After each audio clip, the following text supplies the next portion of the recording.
अस्सलाम वालेकुम स्टूडेंट्स। आज हम एमडी कैट प्रिपरेशंस के कुछ एमसीक्यूज़ करवा रहे हैं फ्रॉम द प्रोजेक्टाइल मोशन। तो मेरा पहला एमसीक्यूज़ है, velocity of projectile eight its maximum height. कि प्रोजेक्टाइल की जो वेलोसिटी होती है मैक्सिमम हाइट पर वो कितनी हो सकती है। तो देखें, जब प्रोजेक्टाइल को हम यहाँ से इस पोजीशन से प्रोजेक्ट करते हैं, तो जब प्रोजेक्शन होता है जिस पॉइंट से हम उसको प्रोजेक्ट कर रहे होते हैं वहाँ से तो वेलोसिटी मैक्सिमम होती है, लेकिन ये ऐसा ऐसा ये देखें ये डिक्रीज़ हो रही है, डिक्रीज़ हो जाती है, डिक्रीज़ होती है और यहाँ पे आके जिस पर जो बॉडी होती है सम टाइम के लिए स्टॉप होती है, तो यहाँ पे आके मैक्सिमम हाइट पे आके सिफर हो रही है, ज़ीरो हो रही है। तो उन्होंने भी यही पूछा है, velocity of projectile eight its maximum height पर वेलोसिटी प्रोजेक्टाइल की क्या होगी, तो ये ज़ीरो होगी। और जैसे जैसे हम अब इससे थोड़ा नीचे आएंगे तो वेलोसिटी दोबारा बढ़ना स्टार्ट हो जाएगी। Velocity at the maximum height, देखें यहीं तक गया है ना प्रोजेक्टाइल, यहाँ तक जाकर स्टॉप हुआ है, फिर आहिस्ता आहिस्ता नीचे आ रहा है, तो ये इसकी मैक्सिमम हाइट है।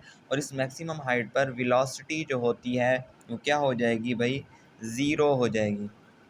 अगला मेरा सवाल है, range of projectile is maximum at the angle. देखें, जो रेंज होती है प्रोजेक्टाइल की वो 45 डिग्री पर मैक्सिमम होती है। कैसे, इधर देखें, रेंज जो है हमारे पास वी आई का square sine 2 theta over G है। आर बराबर है V I square sine 2 theta जी।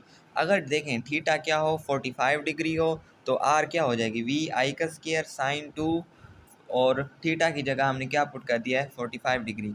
तो देखें 45 दूनी 45 ज़रब 2 करें तो 90 आता है। साइन 90 आपको पता है 1 के इक्वल होता है, साइन 0 0 के इक्वल होता है, साइन 180 0 के इक्वल होता है। तो आप देखें आर वी आई का स्क्वायर साइन 90 को हमने इक्वल कर दिया 0 1 के, तो ये आ जाएगा वी आई स्क्वायर ओवर जी। और ये रेंज होती है मैक्सिमम, इसे हम क्या शो करवा रहे होते हैं, मैक्सिमम वैल्यू शो करवा रहे होते हैं। हमारा अगला सवाल है, the acceleration of the body at the maximum height eight its maximum height.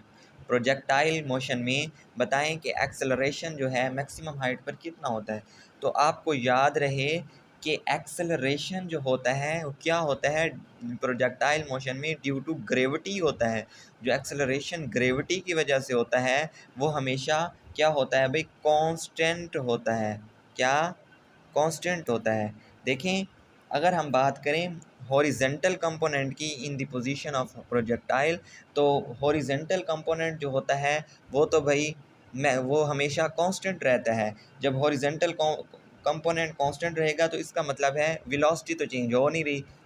किसकी भला, हॉरिजेंटल पोजीशन में वेलोसिटी चेंज नहीं हो रही, तो एक्सेलरेशन जो है ए एक्स जो है ये सिफर हो जाएगा। लेकिन वर्टिकल की बात करें, वर्टिकल कंपोनेंट ऑफ वेलोसिटी की बात करें, तो देखें वेलोसिटी चेंज हो रही है, वेलोसिटी इंक्रीज हो रही है। इसका मतलब है कि vertical component of acceleration is not equal to zero but is equal to G. मतलब अब ये क्या होगा, उन्होंने कहा है कि acceleration of body at its maximum height, तो मैक्सिमम हाइट पर अगर हम मैक्सिमम हाइट पे जाएंगे, अगर हम नीचे आ रहे हैं, अगर हम ऊपर जा रहे हैं, तो एक्सेलरेशन हमेशा क्या होता है, ड्यू टू ग्रेविटी होता है। और ये ड्यू टू ग्रेविटी ये कांस्टेंट होगा, तो इसका डेल्टा जवाब आ जाएगा। वैसे जवाब तो मुख्तलिफ थे, मैक्सिमम, मिनिमम, ज़ीरो, कांस्टेंट, तो हम कांस्टेंट को प्रेफर करेंगे।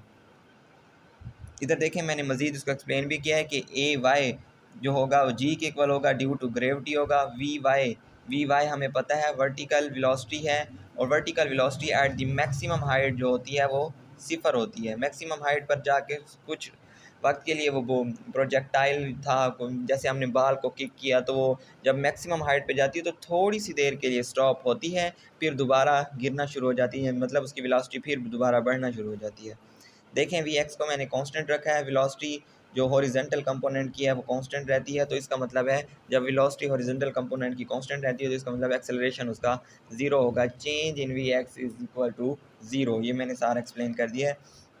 अगली हम बात करते हैं, horizontal component of velocity of projectile moving with initial velocity of 200 metre फी second at an angle of 60 along x axis is. देखें उन्होंने पूछा क्या है इस सवाल में, उन्होंने कहा है कि हॉरिजेंटल कंपोनेंट ऑफ वेलोसिटी बताएं। आपको पता होना चाहिए कि हॉरिजेंटल कंपोनेंट ऑफ वेलोसिटी जो होता है, हॉरिजेंटल कंपोनेंट मतलब वी एक्स जो होता है वी कॉस थीटा होता है। अब देखें, अब उन्होंने वेलोसिटी जो इनिशियल वेलोसिटी है वो बता दी है कितनी है, 200 है। अब उन्होंने कॉस थीटा की वैल्यू भी बता दी है 60, तो हमने उसकी वैल्यू पुट कर दी 200 कॉस 60। आपको पता है कॉस 60 जो होता है 1/2 या 0.5 की इक्वल होता है, तो मैंने उसकी जगह कॉस 60 की जगह 1/2 पुट कर दिया है। 200 दो एकम दो दो, ये आ गया फाइनल 100 मीटर फी सेकेंड। तो इसका जवाब जो है हमारे पास ये 100 मीटर फी सेकेंड आ रहा है। तो स्टूडेंट्स, इस तरह के मज़ीद क्वेश्चंस देखने के लिए मेरे चैनल को सब्सक्राइब करें और मुझे लाइक करें, मुझे फॉलो करें। उम्मीद है कि आपको मैं अच्छी तरह गाइड करूँगा, और इस तरह की मज़ीद वीडियोस देखने के लिए आप प्लीज़ मेरे चैनल को सब्सक्राइब करें। और ये एमसीक्यूज़ जो है acceleration of body eight maximum height, ये बहुत दफ़ा एमडी कैट के पेपर्स में भी आ चुका है, और ये बहुत दफ़ा हमारे मुल्तान बोर्ड के एमसीक्यूज़ में या किसी भी बोर्ड के पेपर्स में आप उठा कर देख लें तो ये मैक्सिमम दफ़ा ये एमसीक्यूज़ आ चुके हैं। इसलिए मैंने इसको शामिल किया है ताकि आप इसको देख लें। उम्मीद है कि आपको समझ आ जाएंगे।